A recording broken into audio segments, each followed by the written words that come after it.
I still remember the moment my own son looked at me and said, "Get out of this house." For a second, I thought he was angry and would calm down, but he did not. He walked to the front door, opened it, and pointed outside.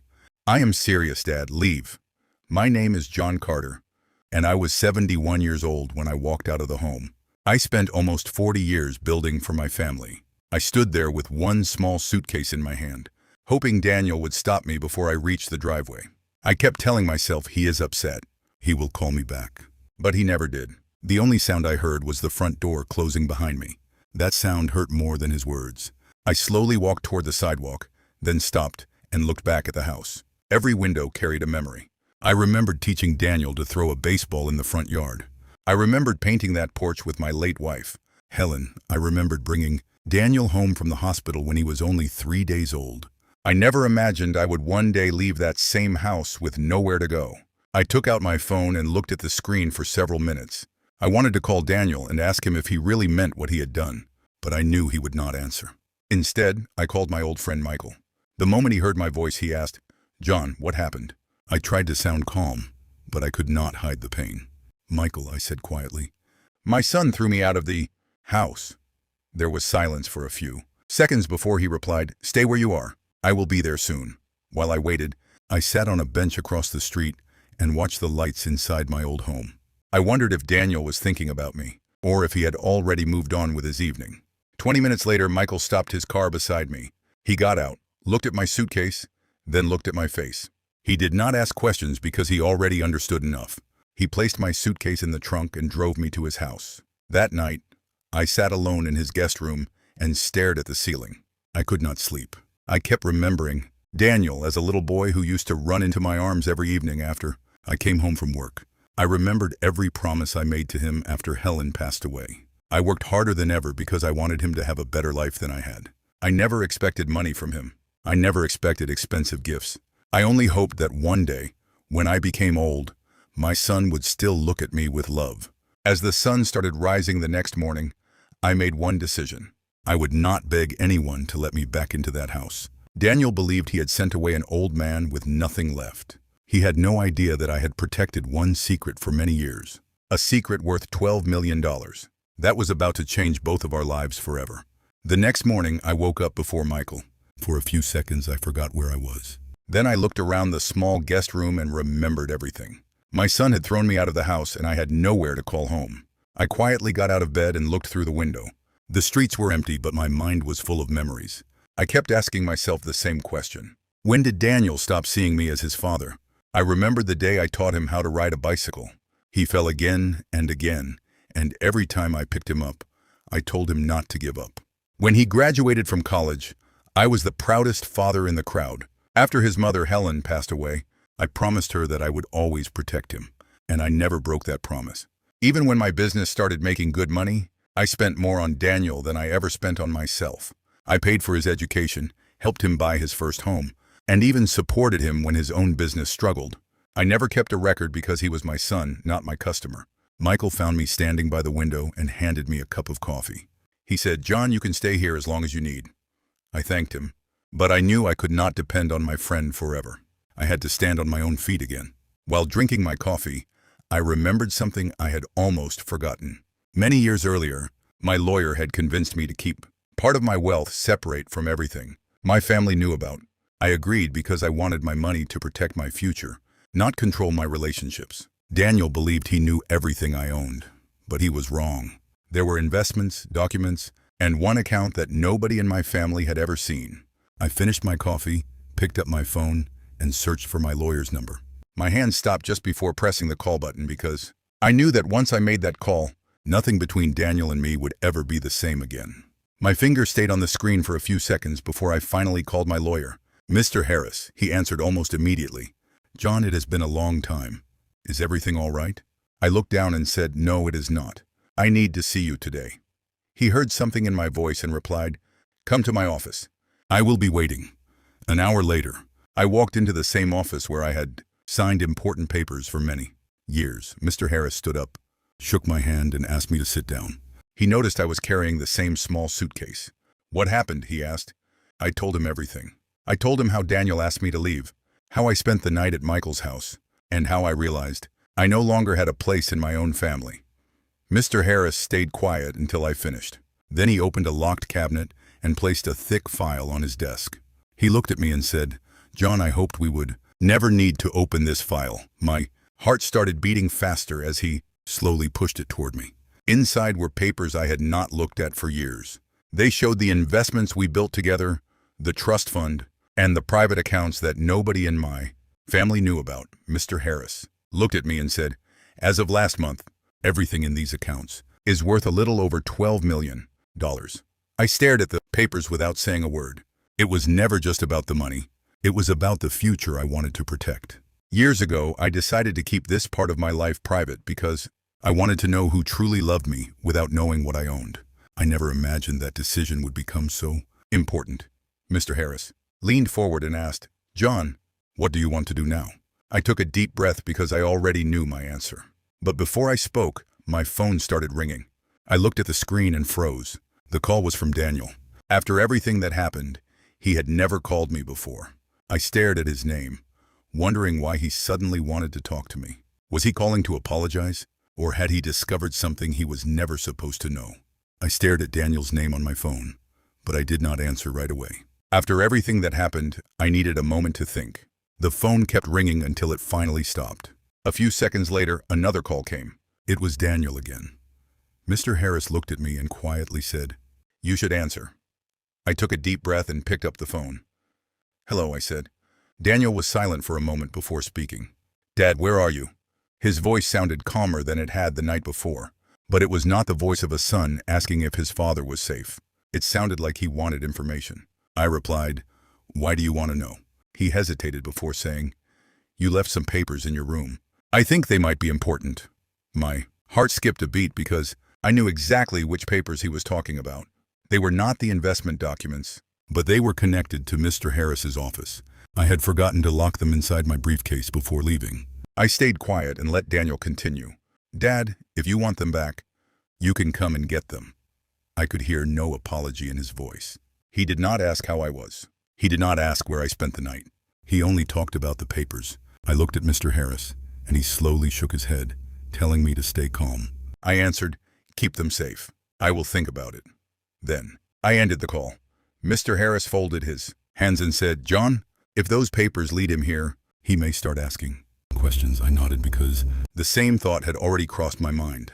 Daniel believed he knew everything about my life, but he had only seen a small part of it.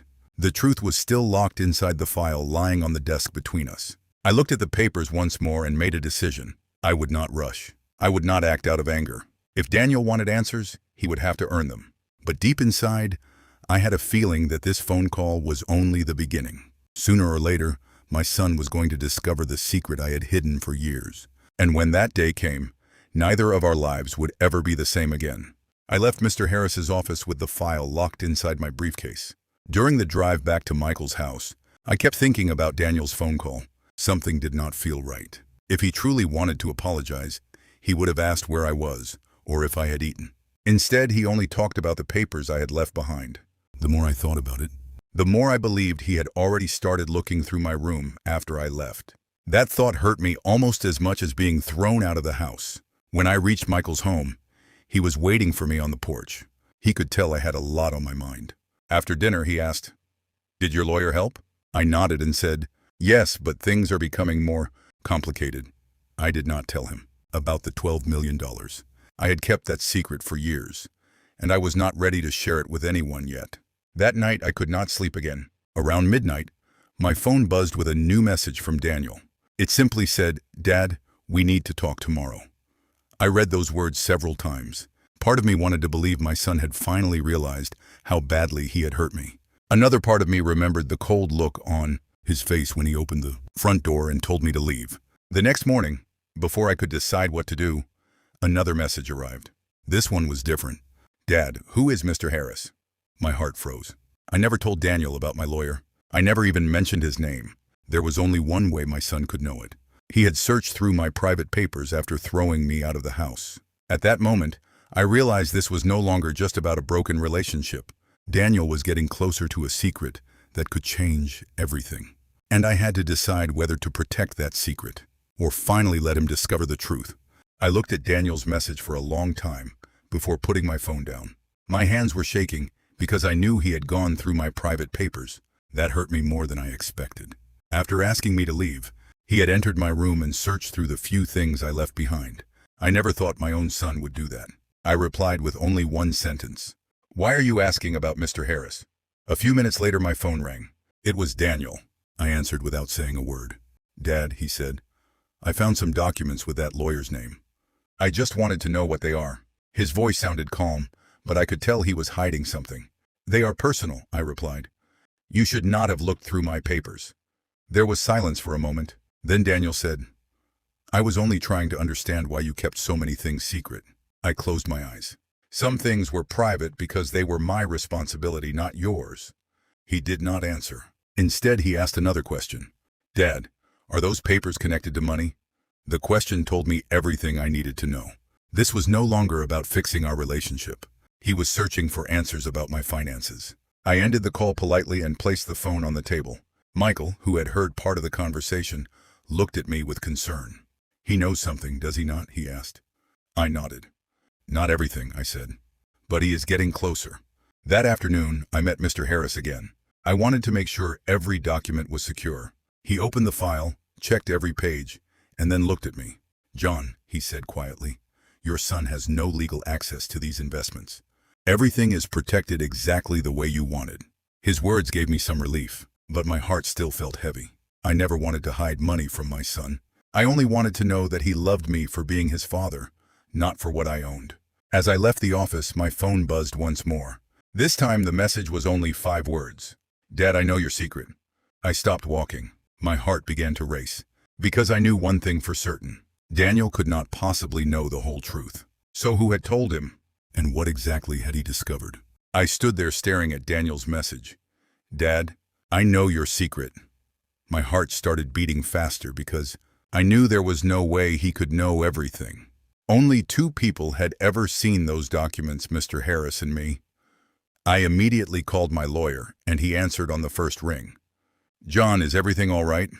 I told him about Daniel's message. He became quiet for a moment before saying, "I have not spoken to your son, and nobody from my office would ever discuss your private information." That answer gave me some relief, but it also created a bigger question. If Mr. Harris did not tell Daniel, then where did he get the idea? I thanked my lawyer and ended the call. A few minutes later, Daniel called again. This time I answered. "Dad, why are you hiding things from me?" he asked. I stayed calm and replied, "You searched through my private papers after asking me to leave. You should be asking yourself that question." He ignored my words and said, "I only want the truth." I took a deep breath and answered, "The truth is that you threw your 71-year-old father out of his own home without asking where he would sleep. That is the truth you should think about." First, Daniel did not speak for several seconds. Then he quietly said, "Dad, I think we should meet." I could not tell if he wanted to apologize or if he wanted answers about my money. "Why now?" I asked. "Because I found something that does not make sense," he replied. Before I could ask another question, he ended the call. I sat there thinking about his words. What had he found? Had he discovered another document? Had someone spoken to him? Or was he simply trying to make me reveal the truth? That evening, Michael noticed I had barely touched my dinner. He said, "John, be careful. Sometimes people do not change. They only change their plan." His words stayed in my mind all night. I trusted my son for more than 40 years, but now I did not know what to believe. The next morning, I made my decision. I sent Daniel a short message. "Tomorrow, 10 o'clock. Riverside. Cafe. Come alone." He replied less than a minute later with only one word. "Agreed." As I locked my phone, I had a strange feeling that the meeting would decide the future of our relationship forever. But deep inside, another question kept bothering me. If Daniel really knew my secret, why was he still asking questions instead of telling me what he had discovered? The next morning, I arrived at Riverside Cafe almost 20 minutes early. I chose a table near the window where I could see everyone walking in. My coffee became cold while I waited. At exactly 10 o'clock, Daniel opened the door and walked inside. For a moment, he looked like the little boy I used to bring here for hot chocolate after his baseball games. Then I remembered the night he threw me out of my own house. He sat across from me without smiling. Neither of us spoke for several seconds. Finally, he looked at me and said, "Dad, I made mistakes, but you also kept secrets from me." I looked straight into his eyes and replied, "The biggest secret was not my money. The biggest secret was believing my son would never treat me like a stranger." Daniel lowered his head but quickly changed the subject. "Who is Mr. Harris and why did you hide those papers?" I realized he still did not know the truth. He was only guessing. I stayed calm and said, "Some things were private because they belonged to my future, not yours." He leaned forward and whispered, "Dad, are you rich?" I almost laughed, not because the question was funny, but because it showed me what was really on his mind. He did not ask where I had been sleeping. He did not ask if I was eating well. He only wanted answers about money. Before I could reply, a waitress walked over and placed a small envelope on the table. "A gentleman asked me to give this to Mr. John Carter," she said before walking away. I frowned because I was not expecting anything. I slowly opened the envelope while Daniel watched every movement. Inside was a single photograph. The moment I looked at it, the color disappeared from my face. It was an old picture of Helen standing beside someone I had not seen in more than 20 years. On the back of the photo, someone had written 5 words that made my hands shake. "The truth is finally waiting." I looked around the cafe, but the man who sent it was already gone. Daniel noticed the fear on my face and quietly asked, "Dad, who sent that picture?" I folded the photo, slipped it into my pocket, and stood up. "This meeting is over," I said. As I walked toward the door, I realized my $12 million secret was no longer the only mystery. Someone from my past had just returned, and they clearly knew things that neither Daniel nor I was prepared to face. I left the cafe without looking back, but I could hear Daniel calling my name. I did not stop. The photograph in my pocket felt heavier with every step. When I reached my car, I locked the doors and looked at it again. Helen was smiling, but the man standing beside her was someone I had spent years trying to forget. His name was Thomas Reed, my former business partner. 20 years earlier, he disappeared after selling his share of our company, and I had never seen him again. I turned the photo over once more. The words, "The truth is finally waiting," were written in handwriting I did not recognize. I immediately drove to Mr. Harris's office. The moment he saw the photograph, his face became serious. "Where did you get this?" he asked. I told him everything that happened at the cafe. He looked at the picture for several seconds before saying, "John, if Thomas is back, this could change more than you think." My heart started racing. "What do you mean?" I asked. Mr. Harris opened an old storage box and removed a thin file covered in dust. "There was one document Thomas refused to sign before he disappeared," he said. "I always wondered if he would return one day." Before I could ask another question, my phone rang. It was Michael. The moment I answered, he spoke so fast I could barely understand him. "John, you need to come home right now. Someone broke into my house." I froze. "Are you all right?" I asked. "Yes," he replied, "but they did not steal money or electronics." "Then what did they take?" I asked. Michael became silent for a second before saying, "They only took your suitcase." My heart sank immediately. That suitcase did not contain the $12 million documents, but it did hold something even more personal. Old letters from Helen, family photographs, and one notebook that nobody except me had ever read. Whoever entered Michael's house had not come to steal. They had come looking for something connected to me. And for the first time since Daniel forced me out, I realized this story was becoming much bigger than a family argument. I drove to Michael's house as fast as I could. Police officers were already there, checking every room. The front door was damaged, but the strange part was that nothing valuable had been taken. The television, Michael's wallet, and even cash on the kitchen counter were untouched. My suitcase was the only thing missing. One officer asked me if there was anything important inside. I shook my head and said, "Nothing valuable. Just old family letters, photographs, and a notebook." He looked surprised. Then whoever broke in knew exactly what they wanted. Those words stayed in my mind. This was not a random burglary. Someone had entered that house looking for my past. After the officers left, Michael apologized over and over, but I told him it was not his fault. Later that evening, while we were sitting quietly in the living room, my phone buzzed with a message from an unknown number. There was no greeting, only one sentence. If you want your suitcase back, come alone tomorrow at 6 o'clock. Below the message was an address I had not seen in years. It was the old warehouse where my first company started more than 30 years ago. My hands became cold. Very few people even knew that place existed. Michael read the message and immediately said, "Do not go. It could be a trap." I wanted to agree with him, but I knew I had no choice. The letters from Helen were inside that suitcase. They were the last words she ever wrote to me, and I could not lose them. I called the number back, but it was switched off. Then I looked closer at the message and noticed something unusual.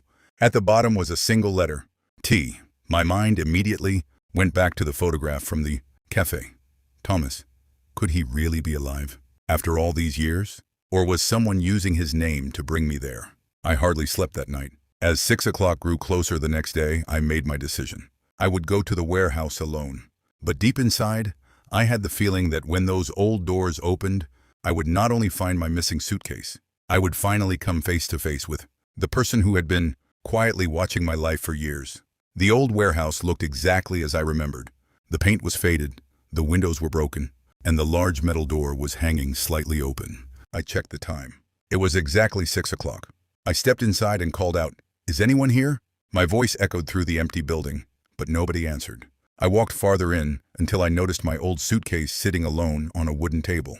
It looked untouched. I hurried toward it, opened it, and quickly checked inside. Helen's letters were still there. The family photographs were still there. Even my notebook had not been moved. Before I could understand why the suitcase had been returned, I heard slow footsteps behind me. I turned around and saw an elderly man walking out of the shadows. His hair was completely gray, but I recognized his face immediately. "Thomas," I whispered. He stopped a few feet away and looked at me with tired eyes. "It has been a long time, John," he said quietly. My heart was racing. "Why did you take my suitcase?" I asked. Thomas lowered his head before replying, "I didn't want your letters or your memories. I only wanted to make sure one document was not inside." I frowned. "What document?" He looked directly at me and said, "The agreement we signed 30 years ago." I stared at him in confusion. I remembered the agreement, but I believed it had been destroyed years earlier. Thomas slowly reached into his coat and pulled out an old envelope. "I kept the original," he said, "and now someone else wants it." Before I could ask who he meant, the sound of a car came from outside. Thomas looked toward the door, and his face suddenly filled with fear. "They found me," he whispered. He pushed the envelope into my hands and said, "Whatever happens, do not let them get this." Then he turned and ran toward the back exit. Seconds later, 2 black vehicles stopped outside the warehouse. I looked at the envelope, then toward the entrance, realizing I had only a few seconds to decide whether to follow Thomas or stay and face whoever had just arrived. I tightened my grip on the envelope and quickly hid it inside my jacket just as the warehouse door swung open. 2 men walked in slowly, looking around as if they already knew where I was. One of them looked at me and asked, "Where is Thomas?" I stayed calm and replied, "I have not seen anyone." He smiled, but I could tell he did not believe me. His eyes moved to the suitcase beside the table, then back to my face. "You are John Carter, right?" he asked. I nodded without saying another word. The second man took a step closer and said, "We are not here to hurt you. We only want the envelope Thomas brought." My heart started beating faster, but I kept my expression calm. "I do not know what you are talking about," I replied. The first man laughed quietly. "Thomas always trusted the wrong people," he said. "He came here because he believed you could protect that document." Before I could answer, I heard a loud crash from the back of the warehouse. Both men turned their heads for just a second. I used that moment to grab my suitcase and run toward a side door. I heard them shouting behind me, but I did not stop. I reached my car, locked the doors, and drove away as fast as I could. My hands were shaking so badly that I almost dropped the keys. After driving several miles, I pulled into an empty parking lot and finally looked at the envelope. It was old, sealed, and had my name written across the front in Thomas's handwriting. I slowly opened it. Inside was a signed agreement dated more than 30 years earlier, along with a handwritten note. It said, "John, if you are reading this, it means someone finally came looking for what we protected. Do not trust anyone until you learn the whole truth about Helen." I read that last sentence again and felt my heart stop. Helen had been gone for many years, and I believed I knew everything about her life. But if Thomas was telling the truth, then my late wife had been hiding something from me all along. And somehow, whatever she hid, was connected to the same people who were now following me. I read Thomas's note over and over, hoping I had misunderstood the last sentence. Do not trust anyone until you learn the whole truth about Helen. My hands were shaking. Helen and I shared our lives for more than 30 years. I believed there were no secrets between us. I placed the papers back inside the envelope and drove straight to Mr. Harris's office. When I showed him the note, his face turned pale. He sat quietly for a long moment before opening an old cabinet that I had never seen before. From the back, he removed a small locked box covered with dust. He placed it on the desk and slowly pushed it toward me. Helen gave me this a few weeks before she passed away, he said. I looked at him in complete shock. Why did you never tell me? He lowered his head and replied, because she made me promise I would only give it to you if Thomas ever returned. My heart began to race. Thomas had returned, and now the box was finally in front of me. Mr. Harris handed me a small key that had been taped under the lid for years. I unlocked the box with trembling hands. Inside were several old photographs, a gold necklace that belonged to Helen, and one sealed letter with my name written across the front in her handwriting. I could barely breathe as I held the letter. It was the last thing I ever expected to see. Helen had written it, knowing she would never have the chance to explain it herself. Before I opened the envelope, my phone suddenly started ringing. The screen showed Daniel's name. I ignored the call, but he immediately called again. Then another message appeared. Dad, I know where you are. Do not open that letter until I get there. I froze. Only Mr. Harris and I knew about the box. If Daniel knew I was holding Helen's letter, then someone had been watching us the entire time. Daniel's message made my heart race. Dad, do not open that letter until I get there. I stared at the screen, wondering how he knew about Helen's letter. Only Mr. Harris and I were inside the office. I looked at him and quietly asked, Did you tell Daniel anything? He immediately shook his head. Never. That answer only made the situation more frightening. Someone knew where I was and what I was holding. I locked the office door and looked at the sealed envelope again. My hands were trembling because I had waited years to see Helen's handwriting one more time. Part of me wanted to open it immediately. Another part kept thinking about Daniel's message. Before I could decide, another text arrived from the same unknown number that had contacted me before. If you open the letter now, one person will die today. I felt the blood drain from my face. I showed the message to Mr. Harris, and for the first time since I had known him, I saw fear in his eyes. He quietly said, John, this has gone much further than I expected. I slipped Helen's letter back into the box and held it tightly. Whoever was behind these messages clearly wanted that letter to stay unopened. The question was why? What could Helen have written that was still dangerous after all these years? My phone rang again. This time it was Michael. The moment I answered, he spoke in a frightened voice. John, someone is outside my house asking questions about you. I stood up immediately. Did they say who they are? I asked. No, he replied, but they knew your name. And they knew you were carrying an old letter. I looked at Mr. Harris without saying a word. We both realized the same thing. This was no longer about $12 million. Someone was chasing a secret Helen had taken to her grave. And unless I uncovered that secret first, the people around me would never be safe. I left Mr. Harris's office with Helen's letter hidden inside my jacket. I wanted to drive straight to Michael's house, but something told me I was being followed. I looked into my mirror and noticed the same black SUV that had been behind me for several blocks. Every time I turned, it turned too. My hands tightened around the steering wheel. I did not drive to Michael's house because I could not risk leading those people to him. Instead, I headed toward the police station. The moment I changed direction, the SUV suddenly slowed down and disappeared into another street. That confirmed my fear. Someone was watching every move I made. I parked near the station but stayed inside my car. I kept thinking about Helen's letter. Why were strangers risking so much just to stop me from reading it? Before I could decide what to do, my phone rang again. It was Daniel. This time his voice sounded different. Dad, please listen to me, he said. I made a mistake throwing you out, but you are in danger now. I stayed silent for a moment before asking, how do you know that? Daniel took a deep breath and replied, because someone came to the house looking for you. They offered me money if I told them where you were. My heart skipped a beat. What did you tell them? I asked. Nothing, he answered. I swear I did not tell them anything. I wanted to believe him, but after everything that had happened, trust was not easy. Daniel then said something that completely surprised me. Dad, I think Mom knew these people before she died. I froze. Before I could ask another question, the call suddenly ended. A second later, a message appeared from Daniel. Do not go home. They are already waiting for you. I looked through my windshield and saw the same black SUV slowly driving past the police station. At that moment, I realized this was no longer just my fight. Whoever was chasing Helen's secret had now pulled my son into the middle of it. I looked at Daniel's last message again. Do not go home. They are already waiting for you. I could not stop thinking about those words. Just one day earlier, my son wanted me out of his house.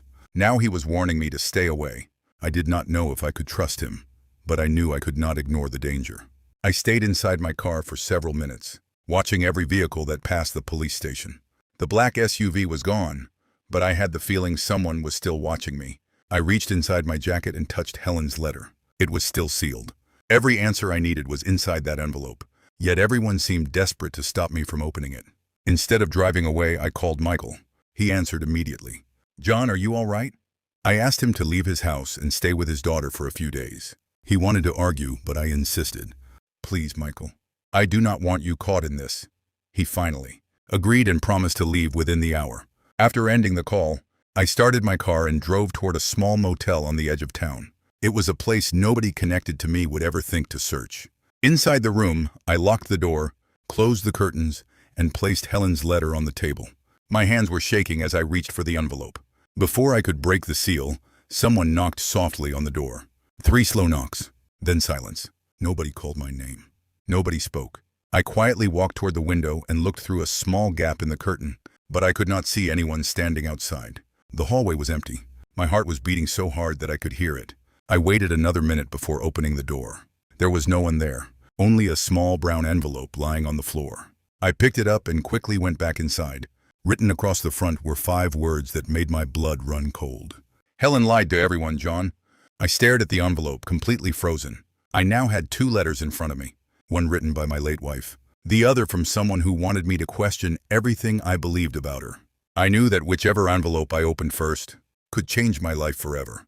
I sat at the small table for several minutes, staring at both envelopes. One carried Helen's handwriting, the handwriting I had not seen since the day she passed away. The other had no name, no return address, only a message meant to fill my heart with doubt. I knew someone wanted me to question the woman I loved more than anyone else. I took a deep breath and reached for Helen's letter first. No stranger was going to tell me who my wife really was. Just as I started opening the envelope, my phone vibrated. It was a video message from an unknown number. I pressed play and my heart almost stopped. The video showed someone standing inside my old house. The camera slowly moved through the living room, then stopped outside the room that used to belong to me. A man's voice said, "You are looking for answers, John, but your son is looking for your money." The video ended after only a few seconds. I called Daniel immediately, but he did not answer. I called again, and again there was no reply. My mind filled with questions. Was Daniel safe? Was someone using my house without his knowledge? Or was he hiding something from me? Before I could think any longer, another message arrived. It contained only one address and one sentence. Come alone if you want to. Know the truth about your family. I looked at Helen's unopened letter, then at the new message on my phone. Every clue was pulling me in a different direction. If I stayed in the motel and read the letter, I might finally learn Helen's secret.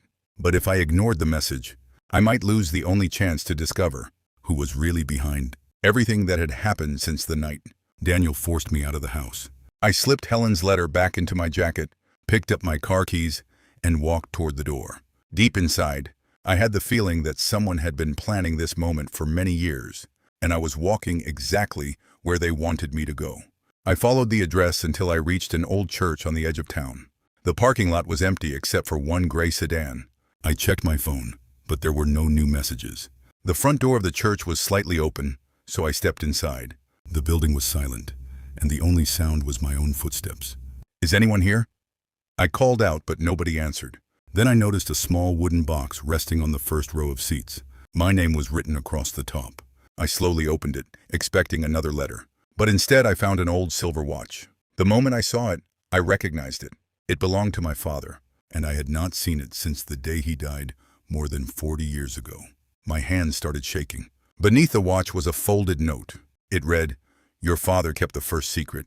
Helen protected the second. Now the third secret belongs to you."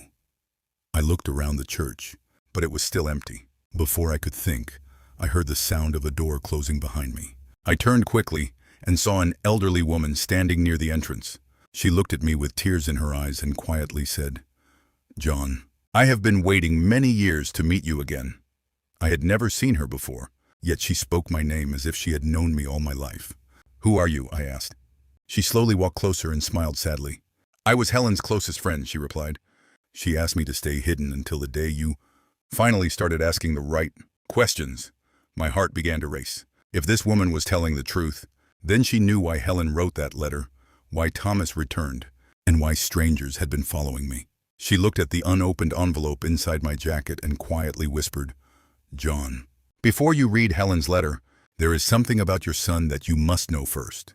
I could not take my eyes off the woman standing in front of me. She looked at me with the kind of sadness that only comes from carrying a secret for many years. "What do you know about my son?" I asked. She looked toward the church door before answering, as if she was afraid someone might be listening. "John, Helen loved Daniel more than anything," she said softly. "Everything she did during the last months of her life was to protect both of you." My heart began to race. I reached into my jacket and touched Helen's unopened letter, but I still did not break the seal. I felt that if I opened it too soon, I might miss something important. The woman slowly sat on the front bench and asked me to do the same. "My name is Margaret," she said. "Helen trusted me with something she could not tell anyone else." I sat across from her without saying a word. She looked at me for a long moment before continuing. "A few weeks before Helen passed away, she told me she was afraid someone would come looking for your family one day. She believed the danger would not begin with money. It would begin with old promises that were never broken." I frowned because I had no idea what promises she meant. Before I could ask, Margaret reached into her handbag and placed an old key on the bench between us. "Helen asked me to give you this only if Thomas returned," she whispered. I picked up the key and noticed a tiny number engraved on it. 317. It looked like the key to a safety deposit box. "Where does this belong?" I asked. Margaret slowly shook her head. "Helen never told me. She only said that when you found the lock, you would finally understand why she kept so many things hidden." My mind filled with questions. Thomas had returned. My suitcase had been stolen. Strangers were following me. Daniel suddenly wanted to meet again. And now I was holding another piece of a puzzle that seemed impossible to understand. Before either of us could speak again, the church doors suddenly opened. A young man hurried inside, breathing heavily, and looked straight at me. "Mr. Carter," he said, "you need to leave right now. 2 men are outside asking for you, and they already know you are here." Margaret's face turned pale. She grabbed my arm and whispered, "John, do not let them see that key. If they take it, you will never learn what Helen died trying to protect." I closed my hand around the small key and slipped it deep into my pocket. Margaret quickly stood up and pointed toward a narrow hallway behind the church. "Go through the back door," she whispered. "Do not let them see you." I wanted to ask more questions, but the sound of heavy footsteps echoed through the building. Someone had already entered the front entrance. The young man who warned us looked through a window and quietly said, "They are inside." My heart started pounding. I followed Margaret down the hallway until we reached an old wooden door leading outside. Before opening it, she stopped and looked into my eyes. "John, promise me one thing," she said. "Do not trust anyone just because they say they knew Helen." Her words surprised me because only a few minutes earlier she had claimed to be Helen's closest friend. I asked, "Then why should I trust you?" A tear rolled down her face.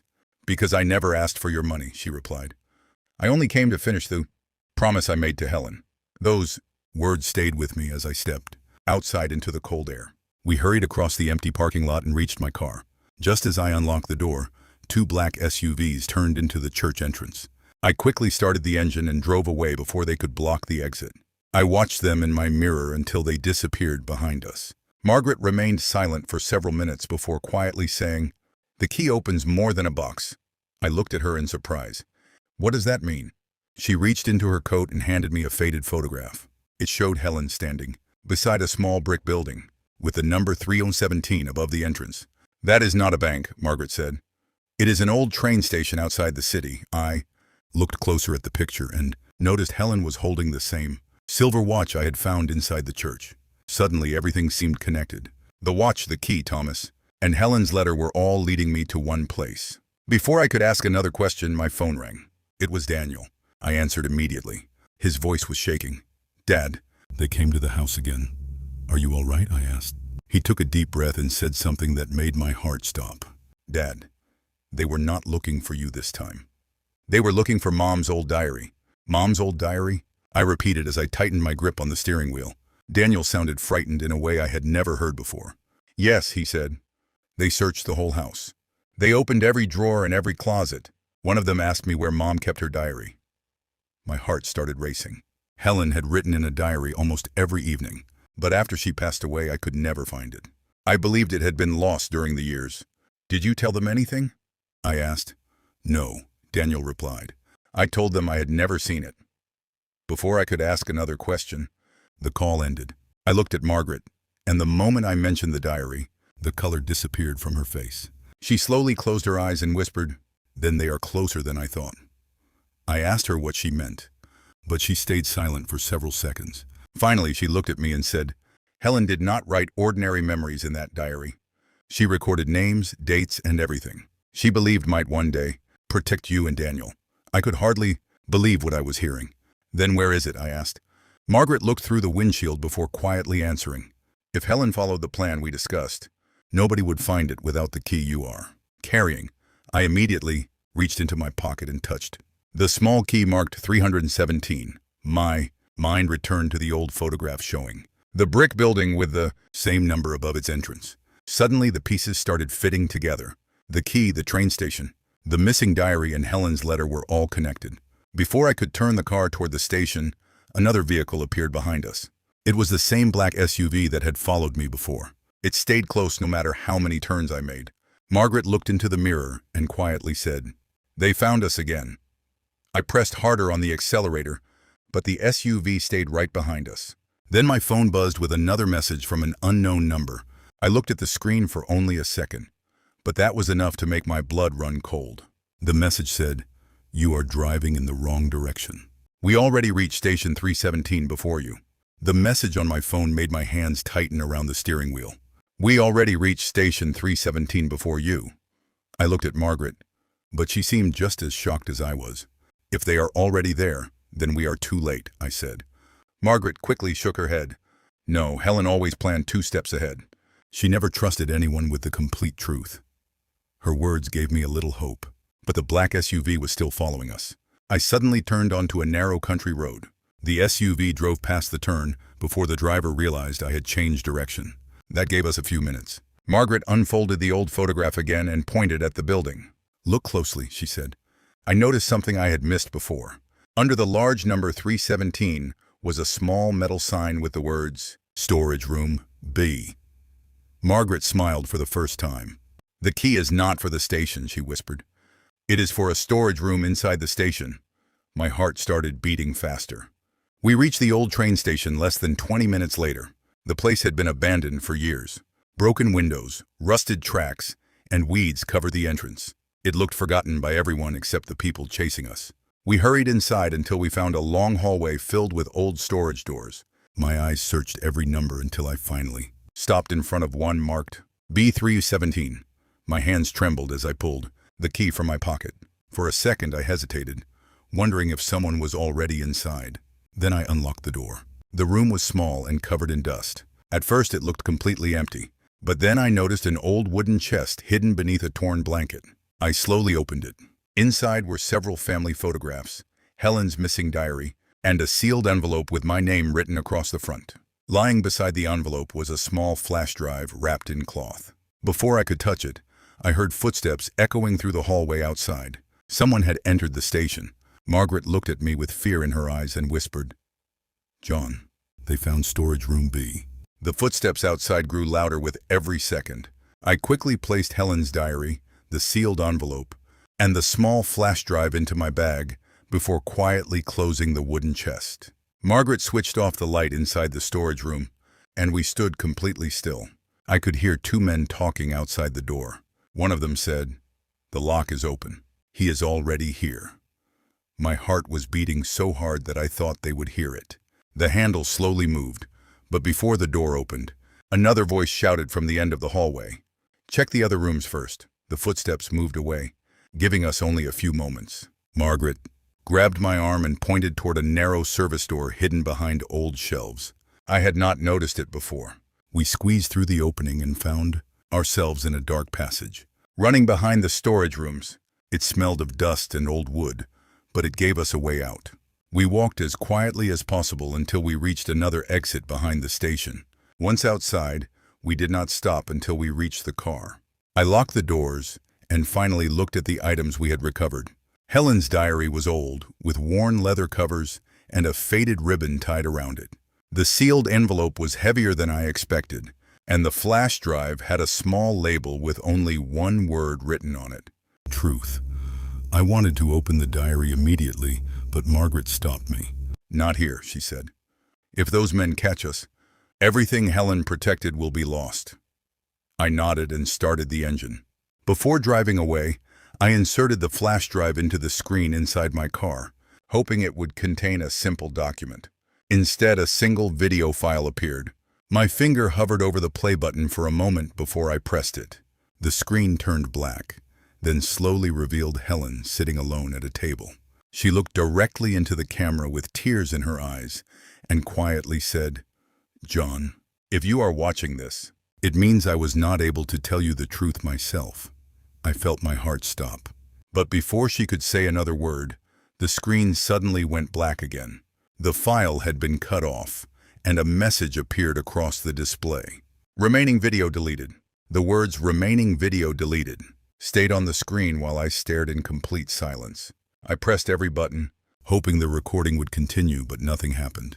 Helen's face had appeared, for only a few seconds before the rest of the video vanished. I felt as if someone had taken the truth away from me again.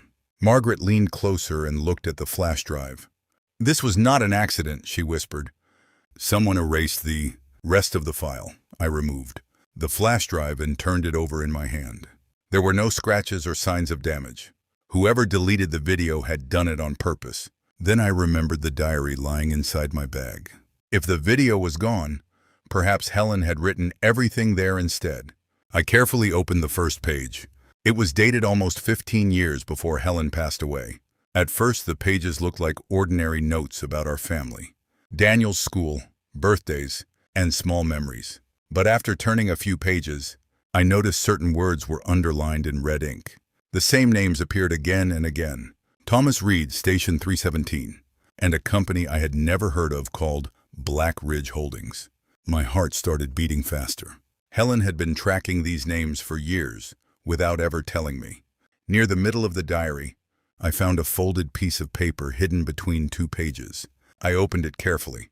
It was a hand-drawn map with a red circle around an old cabin deep in the mountains. Under the map, Helen had written only one sentence: "If anything happens to me, this is where the final proof is hidden." Before I could study the map any longer, Daniel called again. This time I answered immediately. His voice was shaking so badly that I could barely understand him. "Dad, they took someone." I stood up in shock. "Who did they take?" There was silence for a moment before he quietly replied, "They took Mr. Harris, and they left a message saying, 'You have 24 hours to bring them.'" Helen's diary. My heart sank. The people chasing us were no longer hiding in the shadows. They had made their move, and now they were forcing me to choose between protecting Helen's secret or saving the only man who knew the entire truth. I gripped the phone so tightly that my hands started to hurt.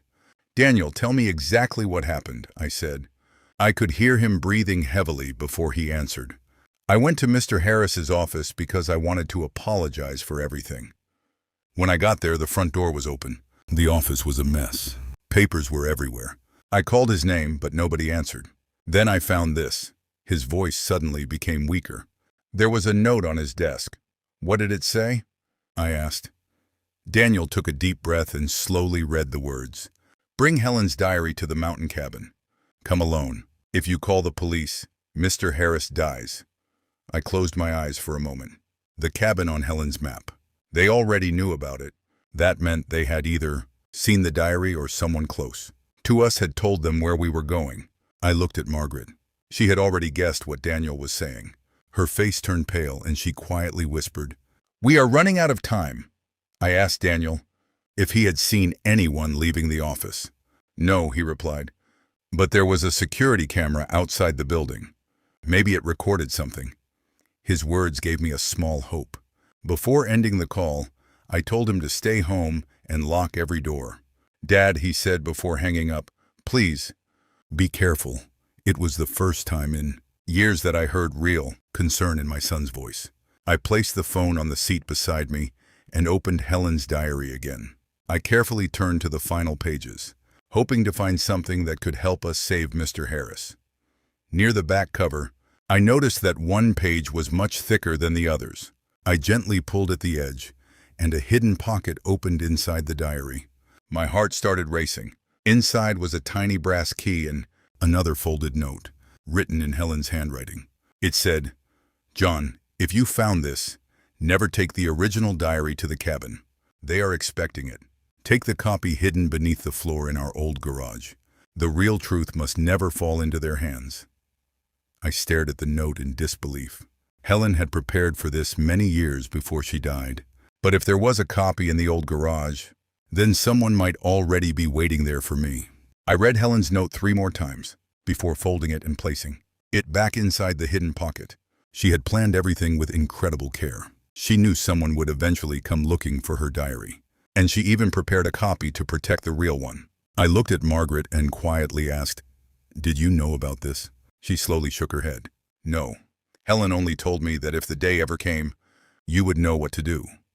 I started the car and drove toward my old house. Every mile made my heart heavier because I had not been back since Daniel forced me out. As I turned onto the street, I parked 2 blocks away instead of stopping in the driveway. Something felt wrong. The house looked normal, but a black sedan was parked across the road with dark windows. I watched it for several minutes. Nobody got out, yet I could not shake the feeling that someone inside was watching the house. Margaret whispered, "Do not go through the front." We quietly walked through a narrow path behind the neighboring fence until we reached the old garage. The wooden door was exactly as I remembered, but the lock had fresh scratches. Someone had already tried to force it open. I slowly unlocked the door with my spare key and stepped inside. The air smelled of dust and old paint. My workbench was still there, along with the shelves where I kept my tools for years. I knelt near the back corner where Helen and I had once replaced the floorboards during a repair. According to her note, the copy of the diary was hidden beneath one of those boards. I carefully lifted the loose plank with an old screwdriver. Under it was a small metal box wrapped in plastic. My heart raced as I opened it. Inside was a notebook that looked exactly like Helen's diary. Beside it lay a folded photograph of Helen smiling beside the same garage, many years earlier. Written on the back were the words, "If this box is open, someone betrayed you." I froze. The lid of the metal box was already scratched from the inside, as if it had been opened before. I quickly turned the pages of the notebook. Several pages were missing. Someone had found the hiding place before me, and they had taken only the pages they needed. Just then I heard the garage door begin to rise. Sunlight filled the room, and a familiar voice said, "Dad, we need to talk before it is too late." It was Daniel, but he was not alone. Behind him stood one of the men from the black SUVs. I froze the moment I saw Daniel standing beside the man from the black SUV. My heart sank because, after everything that had happened, it looked as if my own son had joined the people chasing me. Daniel raised both hands and quickly said, "Dad, please do not misunderstand." But before I could answer, the man beside him took one step forward and smiled. It was the same man who had questioned me inside the warehouse days earlier. "Mr. Carter," he said calmly, "we finally meet again."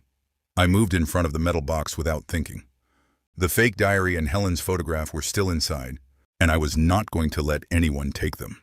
Daniel noticed what I was doing and looked at me with worried eyes. "Dad, listen to me first," he pleaded. "I did not bring him here. He followed me." The stranger laughed softly. "That is not completely true," he said. "Your son has been asking too many questions, and every answer brought him closer to you."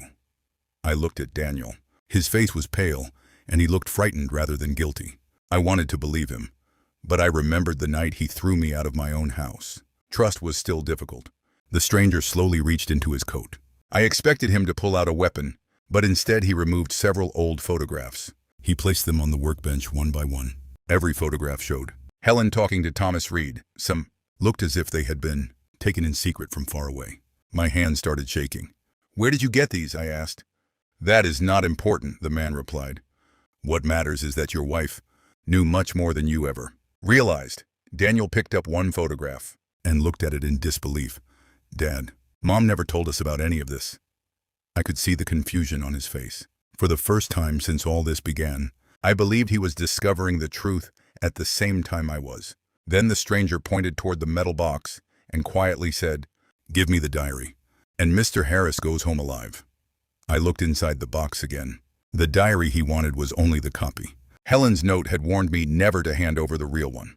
My mind raced as I searched for a way out. Then I remembered the missing pages. Whoever stole them already had part of Helen's secret. If I handed over the copy as well, they might finally put everything together. Before I could decide, Daniel suddenly stepped in front of me and faced the stranger. "If you want the diary," he said firmly, "you will have to go through me first." The man smiled again, but this time there was no kindness in his eyes. He slowly reached for his phone, pressed one button, and turned the screen toward us. My heart nearly stopped. It was a live video of Mr. Harris tied to a chair inside the mountain cabin. The moment I saw Mr. Harris tied to the chair on the phone screen, every thought in my mind disappeared. His hands were tied behind his back, and there was a bruise on the side of his face. He looked tired, but he was still alive. The man lowered the phone and calmly said, "Now you understand that this is not a game." Daniel stood beside me without moving. I could see fear in his eyes, but I could also see regret. He quietly whispered, "Dad, I am sorry for everything." Those words stayed in my mind, but this was not the time to talk about the past. I looked at the stranger and asked, "If I give you the diary, will you release Mr. Harris?" He smiled without answering. That silence told me everything. I could not trust a single promise he made. I reached into the metal box and slowly picked up the copy of Helen's diary. The man watched every movement. Just before I handed it over, I remembered Helen's note. Never take the original diary to the cabin. She had never said I could not use the copy to buy time. I looked at Daniel and noticed he was staring at the old shelves along the garage wall. Suddenly he gave me the smallest nod, almost impossible to notice. I had no idea what he was planning, but I trusted that signal. I stepped toward the stranger and held out the diary. The moment he reached for it, Daniel kicked a large metal toolbox from the shelf. It crashed onto the floor with a deafening noise. The stranger turned his head for only a second. That was enough. I grabbed the diary back, pushed the man hard against the workbench, and ran with Daniel toward the back door of the garage. We jumped into my car and drove away before he could recover. My hands were shaking as I pressed the accelerator. Daniel looked behind us and shouted, "They are following us!" I looked into the mirror and saw two black SUVs racing out of the neighborhood. They had been waiting nearby the whole time. My phone suddenly rang through the car speakers. It was the same stranger. I answered without slowing down. He laughed quietly and said, "Run if you want, John. It will not change anything. The mountain cabin is the only place where this story ends." Then he ended the call. I looked at the road ahead and realized he was right about one thing. Whether I wanted it or not, the next step was the mountain cabin, because that was where Mr. Harris was waiting, and where Helen's greatest secret was finally about to be revealed. The black SUV stayed close behind us as I drove toward the mountains. I pressed harder on the accelerator, but they matched every turn I made. Daniel kept watching through the rear window. "Dad, they are not trying to pass us," he said. "They are forcing us to keep driving toward the cabin." He was right. Every side road I tried to take was blocked by another vehicle. It felt as if they had planned every mile of our journey. After almost an hour, the road became narrow and surrounded by thick trees. The mountain cabin finally appeared in the distance. It looked old and abandoned, but several black vehicles were parked outside. I stopped the car behind a group of trees where we could not easily be seen. Daniel looked at me and quietly said, "I should never have treated you the way I did. I thought you were hiding money from me because you did not trust me." I was angry, and I let that anger control me. I looked at my son for a long moment. His apology sounded real, but we had no time to settle the past. "If we both get out of this alive," I said, "we will talk about everything." We quietly moved through the woods until we reached the back of the cabin. Through a small window, I saw Mr. Harris tied to a chair exactly as he appeared in the video. Two armed men were standing nearby, while the stranger from the garage studied several missing pages from Helen's diary spread across a table. My heart sank. They already had the pages stolen from the fake diary, but something was still missing. The stranger suddenly slammed his hand on the table and shouted, "The final location is not here." One of the other men replied, "Maybe Carter still has the last clue." I slowly stepped, back before they could notice me. That was when Daniel pointed toward the side of the cabin. There was a small basement window that had been left slightly open. "Dad," he whispered, "I think we can get inside through there." I looked once more at Mr. Harris, then at the diary inside my jacket. Everything Helen had hidden for years had led us to this moment. If we failed now, her secret would belong to the wrong people forever. I took a deep breath, crawled toward the basement window, and quietly pushed it open. From somewhere inside the cabin, I suddenly heard a familiar voice say my name. "John, do not come any farther." It was Thomas Reed. The moment I heard Thomas Reed call my name, I stopped moving. I looked through the small basement window but could not see him. Daniel whispered, "Dad, it could be a trap." I nodded. Yet something about Thomas's voice sounded different. It was weak, frightened, and nothing like the confident man I had met in the old warehouse. I carefully climbed through the window with Daniel behind me. The basement was dark and filled with old boxes covered in dust. We moved slowly toward the stairs, trying not to make a sound. As we reached the top step, I saw Thomas tied to a wooden chair in the corner of the room. His face was bruised and one eye was almost swollen shut.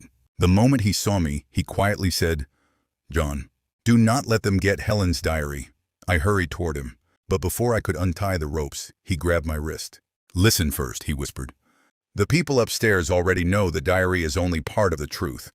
They are looking for something else." My heart started racing. "What else?" I asked. Thomas looked directly into my eyes and replied, "Helen never hid the evidence inside the diary. She hid it inside something nobody would ever suspect." Before he could say another word, loud footsteps echoed above us. Someone was coming down the basement stairs. Daniel quickly moved behind a stack of wooden crates while I stepped into the shadows beside the wall. The basement door slowly opened, and the stranger walked down carrying a flashlight. He looked around for a moment before stopping in front of Thomas. "You should have told us years ago," he said coldly. Thomas smiled through the pain and answered, "You have been searching in the wrong place this whole time." The stranger grabbed Thomas by the collar and shouted, "Where is the evidence?" Thomas slowly turned his head toward me without saying a word. It was only for a second, but I understood exactly what he was doing. He was silently telling me not to reveal myself. The stranger became furious and raised his hand as if he was about to strike Thomas again. At that exact moment, a loud crash came from upstairs, followed by shouting and the sound of breaking glass. Every man in the cabin suddenly began running toward the front room. The stranger looked back toward the stairs, cursed under his breath, and rushed out of the basement. As soon as he disappeared, Daniel ran to Thomas and started cutting the ropes with a small pocket knife. Thomas took a painful breath, looked at both of us, and quietly said, "It is too late to protect the secret. Unless you remember the gift Helen gave you on your last wedding anniversary." "The last wedding anniversary?" I repeated as I helped Thomas stand. My mind raced through dozens of memories, but nothing came to me. Helen and I celebrated more than 30 anniversaries together. We exchanged simple gifts every year because we never cared about expensive things. Thomas grabbed my arm and looked straight into my eyes. "Think, John, it was the final anniversary before she became sick." I closed my eyes for a moment. Then I remembered. Helen had surprised me with an old silver pocket watch that once belonged to my father. I had been shocked because I believed the watch was lost after my father died. Years later, I found the same watch inside the church, but I never questioned why Helen wanted me to have it again. Thomas gave a weak smile when he saw the answer on my face. "Now you remember," he whispered. "The watch was never just a gift." My heart started beating faster. "What are you saying?" I asked. Before Thomas could answer, Daniel carefully handed him a bottle of water. Thomas drank a little, then quietly said, "Helen discovered that people were searching for one piece of evidence. She knew they would search your home, your office, and every place connected to your business. That is why she hid it inside the one thing nobody would ever break. The gift she knew you would protect forever." I reached into my coat pocket and slowly pulled out the silver watch. It looked exactly the same as it always had. There were no hidden buttons or secret locks that I could see. Thomas pointed toward the back of the watch. "Open it," he said. My hands were shaking as I pressed the tiny latch. The cover opened, revealing the old family photograph that had always been inside. At first, nothing looked different. Then I noticed the photograph was thicker than normal. I gently lifted one corner, and a tiny folded strip of paper slipped into my hand. My heart nearly stopped. Helen had hidden something inside the watch all those years. Before I could unfold it, we heard engines outside the cabin. Daniel looked through the basement window and his face turned pale. "Dad," he whispered, More black SUVs are arriving. Thomas slowly pushed. My hand closed around the paper and said, "Do not read it here. If they find that message, everything Helen sacrificed will be lost forever." I closed my fist around the tiny folded paper and slipped it into the inside pocket of my jacket before anyone could see it. My heart was beating so hard that I could barely hear Thomas speaking. Outside the basement window, more black SUVs were pulling into the yard. Their doors opened and several men rushed toward the cabin. Daniel looked at me and whispered, "Dad, we have to leave now." Thomas slowly shook his head. "Not through the front," he said. "There is an old escape tunnel behind those shelves. Helen discovered it years ago." I looked toward the dusty wooden shelves at the back of the basement. They seemed too heavy to move, but when Daniel and I pushed together, they slowly slid aside, revealing a narrow stone passage hidden behind the wall. Cold air drifted out of the darkness. Thomas smiled weakly. "The tunnel leads into the forest. It was built decades ago for emergencies." We helped him walk inside, then carefully pulled the shelves back into place. Seconds later, we heard men running down the basement stairs. Someone shouted, "Search every room. Carter is still here." We stayed completely silent as we moved through the tunnel. The only sounds were our footsteps and Thomas breathing heavily. After several minutes, we reached a rusted metal door. Daniel forced it open, and we stepped into the woods behind the mountain. Fresh air filled my lungs, but we were far from safe. I finally took the folded paper from my pocket. My hands trembled as I opened it. There were only 2 handwritten lines in Helen's familiar writing. "The real evidence is not in the diary. Find the painting in our first home." I stared at the words in disbelief. Our first home had been sold almost 30 years earlier. I had not even thought about that little house in decades. Thomas looked at the note and quietly nodded. "I told you they were searching in the wrong place," he said. Before I could ask another question, my phone vibrated. It was a message from an unknown number. I opened it, and my blood turned cold. It contained a recent photograph of our first house. Standing on the front porch were 2 armed men. Beneath the picture was a single sentence. "We are already waiting for you, John." I stared at the photograph on my phone until my hands began to shake. The men standing outside my first home were smiling as if they knew I would eventually see the picture. They were not guessing anymore. Somehow they had discovered the same clue Helen left for me. Daniel looked over my shoulder and quietly said, "Dad, if they are already there, walking into that house would be exactly what they want." He was right. But I also knew I could not ignore Helen's final instructions. Thomas took the phone from my hand and studied the picture for a few seconds. Then he pointed toward the front porch. "Look carefully," he whispered.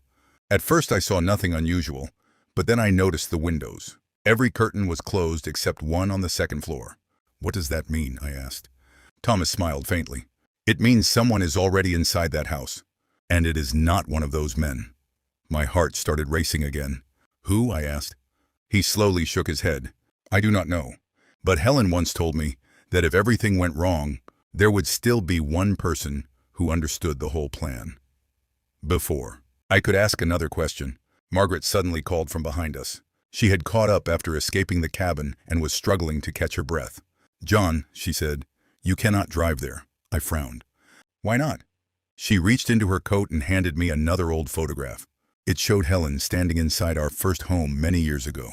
Behind her, hanging above the fireplace, was a large landscape painting that I remembered seeing every day. Margaret pointed directly at it. "That is what Helen wanted you to find," she whispered. She spent weeks restoring that painting herself before we moved away.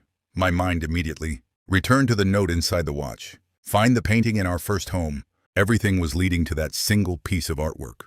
Just then, the sound of a helicopter echoed across the mountains.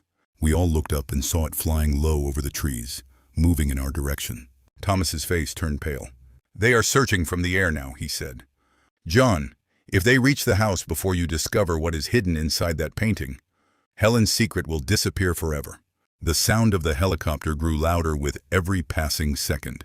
We quickly moved deeper into the trees until the branches hit us from the sky. I could still hear it circling above the mountain, searching for us. Daniel looked at me and quietly said, "Dad, if we take the main roads, they will find us before we ever reach the house." Thomas nodded in agreement. "There is another way," he said. "An old service road runs through the forest. Almost nobody uses it anymore." We followed him for nearly an hour, until we reached an abandoned pickup truck hidden beneath a broken wooden shelter. Thomas smiled weakly. "I left this here years ago. hoping I would never need it again. The engine struggled for a moment before finally starting. We drove through narrow dirt roads, surrounded by thick trees, until we reached the edge of town. From there, I could already see my first house in the distance. It looked smaller than I remembered, but the large oak tree in the front yard was still standing. I stopped the truck behind an empty building and looked through a pair of old binoculars Thomas found under the seat. Two men were still guarding the front porch exactly as they appeared in the photograph. One of them was talking on a phone, while the other kept watching the street. Daniel quietly pointed toward the back of the property. "Dad, the kitchen window is open." I looked again and realized he was right. Someone had left it slightly raised. That made no sense if the house was being watched so carefully. Margaret smiled softly. Helen always entered through the back when she wanted to surprise. "You," she whispered. She never used the front door.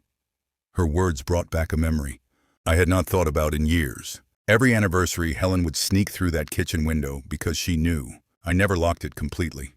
I looked at the painting in the old photograph once more. If Helen had hidden the truth inside it, then every second mattered now. I took a deep breath and quietly said, "We go through the back." Just as we stepped away from the truck, my phone vibrated again. It was another message from the unknown number. I opened it and felt my heart stop. It contained a new photograph taken only seconds earlier. The picture showed the four of us standing beside the abandoned truck. Beneath it were 6 chilling words. "We know exactly where you are." I stared at the photograph on my phone, unable to believe what I was seeing. It had been taken only moments earlier. Someone had been watching us from close, enough to capture every detail, without us noticing. I slowly looked around the empty road, the trees and the abandoned buildings, but I saw no one. Daniel stepped closer and quietly asked, "Dad, what is wrong?" I handed him the phone. The moment he saw the picture, the color disappeared from his face. "They are always one step ahead," he whispered. Thomas took the phone from Daniel and studied the image carefully. Instead of looking at us, he focused on the background. Suddenly, he pointed toward the top corner of the picture. "Look there," he said. Hidden behind the branches was the small shadow of a camera attached to a telephone pole. I immediately understood. We were not being followed by a person. We were being tracked through cameras placed along the roads leading to the house.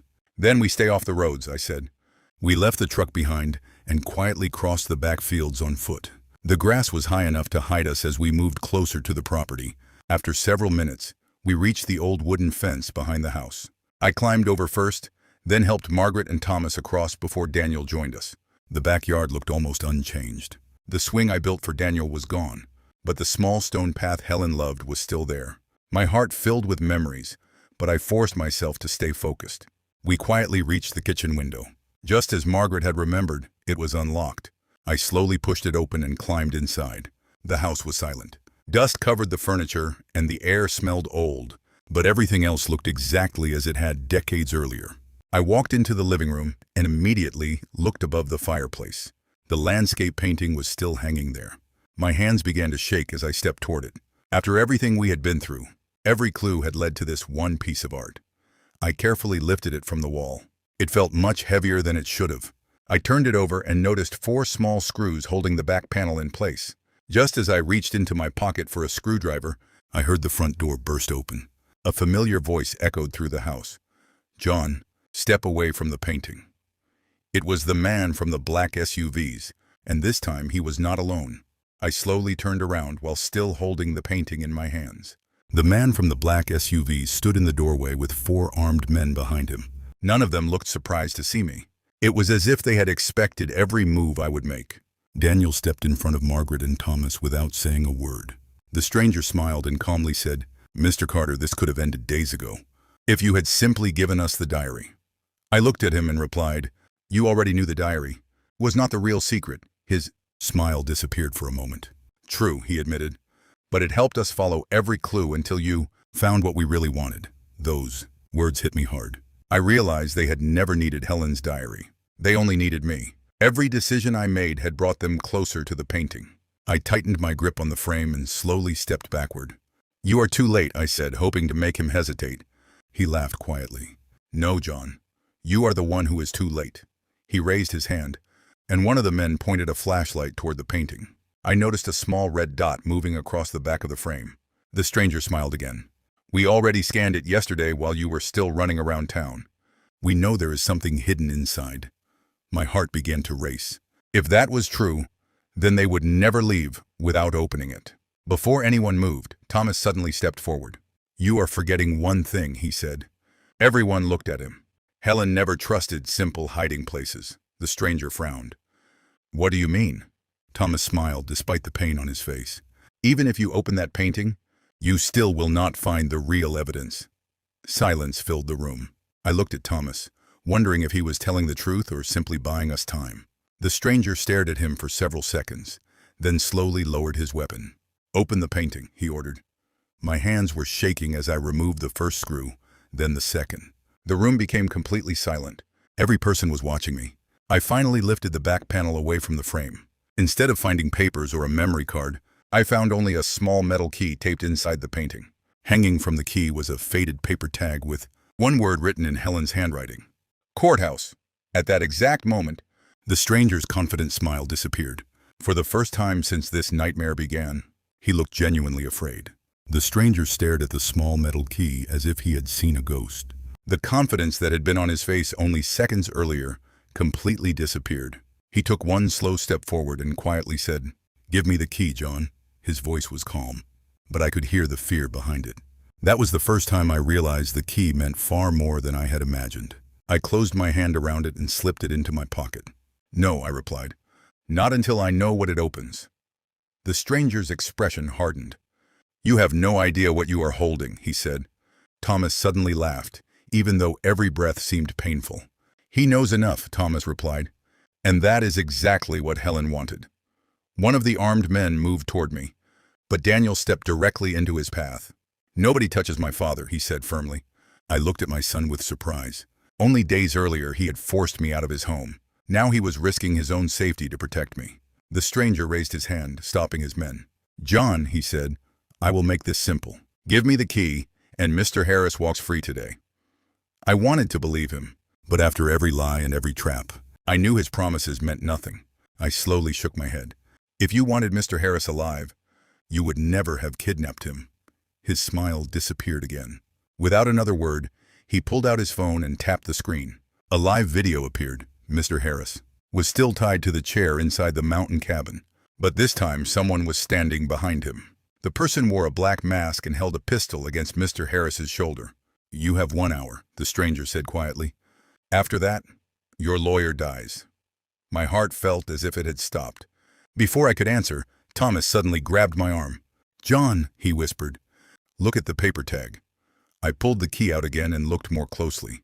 Beneath the word courthouse was a tiny number that I had not noticed before. "Locker 214. Thomas smiled weakly. "Helen did not leave the evidence in the courthouse," he said. "She left it inside a courthouse. Locker that has not been opened for 20 years. The stranger heard every word. His face turned pale, and for the first time he shouted at his men, "Find that locker before Carter does." In the middle of the confusion, Daniel grabbed my arm and whispered something that changed everything. "Dad, I know a way into the courthouse that nobody else knows." I looked at Daniel in disbelief. "What do you mean you know a way into the courthouse?" I asked. He glanced toward the armed men, then lowered his voice. "A few years ago I worked on the building's security system. There is an old employee entrance that almost nobody remembers. If we use it, we can reach the lockers without going through the main hall." My heart filled with a small spark of hope. The stranger heard only part of our conversation, but he immediately realized we had a plan. "Stop them," he shouted. Before his men could move, Thomas grabbed a heavy wooden chair and threw it across the room. It crashed into 2 of the guards, giving us only a few seconds. "Run!" Thomas shouted. Daniel pulled me toward the back of the house while Margaret helped Thomas follow as quickly as he could. We rushed through the kitchen, climbed out of the open window, and disappeared into the backyard. Behind us, angry voices echoed through the house. I could hear footsteps and doors slamming as the men searched for us. We crossed the old field behind the property and reached a narrow road where the abandoned pickup truck was still waiting. Daniel started the engine, and we drove away just as 2 black SUVs came racing out from the front of the house. They spotted us immediately and began chasing us again. I looked in the mirror and counted 3 vehicles behind us. They were getting closer with every mile. Thomas leaned forward from the back seat and quietly said, "Do not drive straight to the courthouse." I nodded. "They already expect that." We turned onto several side streets before entering the city. from the opposite direction. After nearly 40 minutes, the courthouse finally came into view. It was an old stone building with tall columns and wide steps leading to the main entrance. Police officers were standing outside, but I knew I could not involve them without risking Mr. Harris's life. Daniel pointed toward a narrow alley beside the building. "The old entrance is there," he whispered. We parked behind another building and quietly walked through the alley until we reached a rusted metal door hidden behind thick vines. Daniel pulled a small keycard from his wallet. "I never threw this away," he said. To my surprise, the old lock clicked open. We stepped inside and found ourselves in a dark hallway leading toward the basement. At the end of the corridor, I saw a faded sign with one word painted above a row of old steel doors: records. And beside the records room was a wall of forgotten storage lockers. One of them was marked 214. I stood in front of locker 214 for a moment, staring at the small metal door while my heart pounded against my chest. Helen had protected this secret for more than 20 years, and now it was only a few inches away from me. I took the courthouse key from my pocket and slowly slid it into the lock. My hands were shaking so badly that I almost dropped it. The old lock clicked, and the door slowly opened with a long creaking sound. Inside was a single brown document case covered in dust. There was also a sealed envelope with my name written in Helen's handwriting. I picked up the envelope first and carefully opened it. Inside was a short letter. "John, if you have reached this locker, then you finally know I never lied to you. I only hid the truth because I wanted you and Daniel to live a peaceful life. The papers beside this letter must reach the authorities before they fall into the wrong hands. Trust the evidence, not the promises of the people chasing you." I folded the letter and opened the document case. Inside were original property records, financial statements, signed agreements, and several photographs showing the stranger meeting powerful businessmen many years earlier. At the bottom was a small memory card labeled "Original Evidence." Thomas looked over my shoulder and quietly said, "That is what they have been searching for all these years." Daniel picked up one of the papers and his eyes grew wide. "Dad, these signatures belong to people who still hold important positions today." Before I could answer, the lights inside the basement suddenly went out. The hallway became completely dark. A second later, the emergency lights turned on, filling the corridor with a dim red glow. Then I heard slow clapping echo through the basement. The stranger stepped out of the darkness with several armed men behind him. He smiled as if he had already won. "Thank you, John," he said calmly. "I searched for that locker for 20 years, but you opened it for me." He slowly raised a small remote control in his hand. "Every exit from this basement is now locked." My heart sank as heavy metal doors slammed shut. Somewhere in the building, we were trapped. The stranger stretched out his hand and looked directly into my eyes. "Now give me the evidence, or none of you will leave this courthouse alive." The sound of the heavy metal doors locking echoed through the courthouse basement, and for a moment nobody moved. The stranger stood only a few feet away with his armed men, his hands stretched toward me, waiting for the evidence. I tightened my grip on the brown document case and slowly stepped back. "You have chased this for 20 years, I said, "but you still do not understand Helen." The stranger smiled. "I understand her better than you ever did," he replied. "She stole everything that belonged to us." Thomas suddenly laughed, even with blood still drying on his face. "No," he said. "Helen did not steal anything. She exposed what you stole." The stranger's expression turned cold. He looked at Thomas and quietly said, "You should have stayed silent all those years, Ego." Before anyone else could speak, Thomas looked at me and nodded. "John, it is time you know the whole truth." My heart pounded as he continued. 30 years ago, I worked for Black Ridge Holdings. I believed it was an honest company until I discovered it was being used to hide millions of dollars taken through fraud, stolen land deals, and false contracts. Powerful people were involved. When Helen found the original records, she refused to let them disappear. She secretly copied every document and hid the originals before anyone could destroy them. She knew they would come after everyone connected to her. So she scattered the clues across many places. The diary, the watch, the painting, the locker. Each clue was only meant to lead you to the next one. I felt tears forming in my eyes. Helen had carried this burden alone for years while protecting both Daniel and me. The stranger suddenly shouted, "Enough!" He pointed his weapon toward Thomas. "None of that matters anymore. Give me the evidence." I slowly opened the document case. The papers, photographs, and memory card were all inside. The stranger smiled, believing I had surrendered. Then I remembered Helen's words from her letter. "Trust the evidence, not the promises." Without warning, I removed the small memory card and slipped it into Daniel's hand while pretending to lift the entire file. The stranger never noticed. He was only watching the case. I threw the document case across the floor toward him. As he bent to catch it, Daniel quietly disappeared through a narrow records doorway behind us with the memory card hidden inside his jacket. The stranger opened the case, expecting victory. But before he could check its contents, one of his men shouted, "Sir, the memory card is missing." The stranger's face turned white. He looked straight at me with pure hatred in his eyes and roared, "Find the boy. Without that card, we have already lost." The moment the stranger shouted, 4 armed men ran toward the records hallway after Daniel. My heart nearly stopped. The memory card was the only complete proof Helen had protected for all those years. If they caught my son, everything she sacrificed would be lost. I started after Daniel, but 2 men blocked my path. Before they could grab me, Thomas picked up a heavy metal chair and swung it into one of the guards. The loud crash echoed through the basement. Margaret quickly pulled Mr. Harris, who had just been brought into the courthouse by the kidnappers, behind a row of filing cabinets for cover.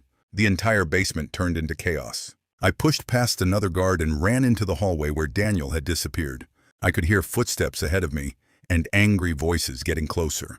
Then I heard Daniel shout, "Dad, over here!" I followed his voice until I reached a locked records room. Daniel was standing beside an old office desk, breathing heavily. "I found a computer," he said. "If we can upload the files from the memory card, they can never destroy the evidence." My hands shook as I inserted the memory card into the computer. For a few terrifying seconds, nothing happened. Then folders filled with contracts, photographs, bank records, and video recordings appeared on the screen. Daniel immediately pressed the emergency upload button connected to the courthouse evidence network. A progress bar slowly began moving across the monitor. 10%, 20%, 30%. Suddenly, the stranger burst into the room with a pistol in his hand. He pointed it directly at the computer. "Stop the upload," he shouted. Nobody moved. The progress bar continued climbing. 50%, 60%. The stranger raised his weapon toward the monitor. But before he could pull the trigger, Daniel stepped in front of the screen. "If you want to destroy it," he said firmly, "you will have to shoot through me first." Time seemed to stop. I looked at my son with tears in my eyes. The same young man who had thrown me out of my home was now risking his own life to protect me and Helen's truth. The stranger hesitated for only a second. Then he lowered the gun and rushed toward the computer instead. Thomas tackled him from the side. Both men crashed into the desk as the progress bar reached 98%, 99%, 100%. Upload complete. At that exact moment, police sirens echoed outside the courthouse, and the stranger slowly realized the truth. Helen's evidence was no longer hidden. It now belonged to the world. The moment the police sirens surrounded the courthouse, the stranger stopped fighting. He looked at the computer screen one last time and realized there was nothing left to destroy. Helen's evidence had already been uploaded, copied, and secured by the authorities. Within minutes, police officers entered the basement from every direction. One by one, the armed men dropped their weapons. The stranger tried to escape through the records hallway, but he was caught before he reached the exit. As officers placed him in handcuffs, he looked at me with anger and quietly said, "This should have ended 20 years ago." I looked back at him and answered, "It did. You were just too afraid to face the truth." Mr. Harris was finally free. Thomas and Margaret stood beside me, knowing Helen's promise had finally been fulfilled. Then I turned toward Daniel. He walked slowly until he was standing only a few feet away from me. Tears filled his eyes. "Dad," he whispered, "I threw you out of your own house because I believed money mattered more than family. I thought you had nothing left. I was wrong." I looked at my son without speaking. He continued, "The day you left, I had no idea you walked away with your entire $12 million investment account. You could have used that money to make me suffer. You could have taken revenge. Instead, you risked everything to save me, Mr. Harris, and even the truth Mom protected." His voice broke as he lowered his head. "I will regret what I did for the rest of my life." I stepped forward and hugged him. "Money never made this family," I quietly said, "and money was never going to save it. Only truth and forgiveness could do that." A few days later, Mr. Harris handed me Helen's final letter. She had written, "John, if the truth ever wins, promise me one thing. Do not let our $12 million become another reason for greed. Use them to give hope to people who have been forgotten, just as you once felt forgotten." I folded the letter and knew exactly what I had to do. Over the following months, I used a large part of the $12 million to establish the Helen Carter Family Foundation. We opened homes for abandoned seniors, provided legal help for elderly people who had lost everything, and created scholarships in Helen's name. On the day the first community home opened, Daniel stood beside me as a volunteer, not as a man waiting for an inheritance, watching him help an elderly woman carry her bags through. The front door reminded me that people really can change. I was 71 years old when my own son shouted, "Get out of this house." I walked away carrying $12 million, but I also carried years of heartbreak. In the end, the greatest treasure I kept was not the money. As I looked at Helen's photograph hanging inside the foundation, I smiled and quietly said, "We finally finished what you started."